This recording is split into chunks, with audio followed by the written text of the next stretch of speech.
दूसरी जानिब PTI के रहनुमाओं की पेशावर में न्यूज़ कॉन्फ्रेंस भी जारी है। सहाफती किरदार को ज़द पहुंचाते हैं, नुकसान पहुंचाते हैं, ये कहने में किसी को कोई तामुल नहीं होना चाहिए और मैं समझता हूं आप सब हमारा साथ देंगे। तो अली अमीन साहब का, वज़ीर आला साहब का मकसद मतमा नज़र बिल्कुल यही था। उन्होंने बड़ी वजाहत से बात की है, वो खुद भी इस बात का इआदा करेंगे। तो ये कह देना कि पूरे सहाफ़ती तबके को या सहाफ़त पे कोई इल्ज़ाम लगा है, ये दुरुस्त नहीं है। सहाफ़त में हैं काली भेड़ें, हम उससे भी सरफ़े नज़र नहीं कर सकते। कौन सा सहाफ़ी काबिल इज़्ज़त सहाफ़ी जिसको अपने ज़मीर का मान हो, कौन अपने ड्राइंग रूम में एक ऐसे शख्स को बुलाएगा जो 2 महीनों से गुमशुदा हो और उस हक्का बक्का मातूब शख्स के सामने माइक रख कर उसका इंटरव्यू करेगा? हम ऐसी सहाफ़त को बुरा समझते हैं और ये हम कहेंगे, बबांगे दोहल कहेंगे। और हम उम्मीद करते हैं कि इस तनकीद में आप हमारा साथ देंगे। हम सहाफ़त की भी तथहीर चाहते हैं। जहाँ तक ख़वातीन का ताल्लुक़ है, कोई बात हमारे लिए इससे ज़्यादा मोतबर नहीं है कि ख़वातीन का एहतराम हो। ख़वातीन पाकिस्तान की आबादी का बराबर हिस्सा हैं। पाकिस्तान में जो हम फलाह का अमल चाहते हैं वो ख़वातीन के बग़ैर मुमकिन ही नहीं है। लिहाजा ये कहना कि PTI या PTI की लीडरशिप में कोई शख्स भी ख़वातीन के हवाले से कोई ऐसा रवैया रखता है जो हकारत पर मबनी हो, दुरुस्त नहीं है। देखिए, जो बात हुई वो भी मैं समझता हूँ शायद अपने सियाक़ो सबाक़ से हट गई। एक सियासी जलसे का अपना माहौल होता है। वज़ीर आला साहब ने कहा कि मैंने उमूमी बात की थी, उसमें मेरा कोई जिन्स के हवाले से मतमा नज़र नहीं था।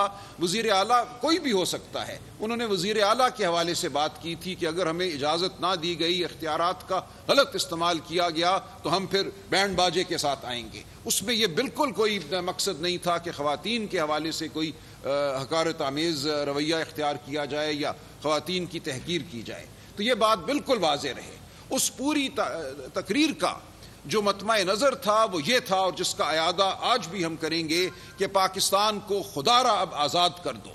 हमने पाकिस्तान के 77 साल में समझता हूँ ज़ाया किए हैं इस तगोदौ में, जमहूरियत को सल्ब करने में, पाकिस्तान की आवाम की आवाज़ को दबाने में। वो आवाज़ पख्तून की आवाज़ हो, वो आवाज़ बलोच की आवाज़ हो, वो आवाज़ सिंधी की आवाज़ हो, वो आवाज़ पंजाबी की आवाज़ हो, हमने हर आवाज़ को दबाने की कोशिश की है। और हमसे मेरी मुराद वो तबका है, वो लोग हैं जो अपने आप को समझते हैं कि तकदीर उनके सामने सर निगूं है, कि पाकिस्तान की तकदीर के वो मालिक हैं। हम आपसे अब ये कहते हैं इस प्रेस कॉन्फ्रेंस के तवस्सुत से कि अब ये छोड़ दो ये अमल। पाकिस्तान इसका मजीद मुतहम्मिल नहीं हो सकता।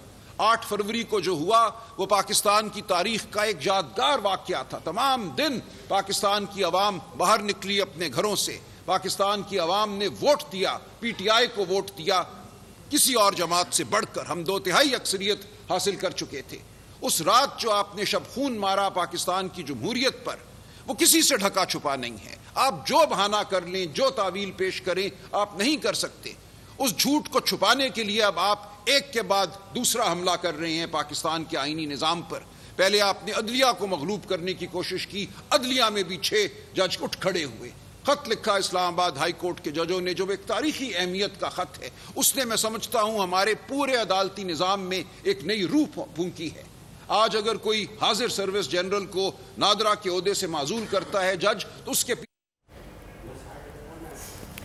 पेशावर में PTI रहनुमाओं की न्यूज़ कॉन्फ्रेंस जारी है। उन्होंने कहा कि सहाफ़त में काली भेड़ शामिल हैं, ख़वातीन का एहतराम लाजिम है। वज़ीर आला ने उमूमी बात की थी, ना कि किसी जिन्स या ख़वातीन की तहक़ीर की जाए।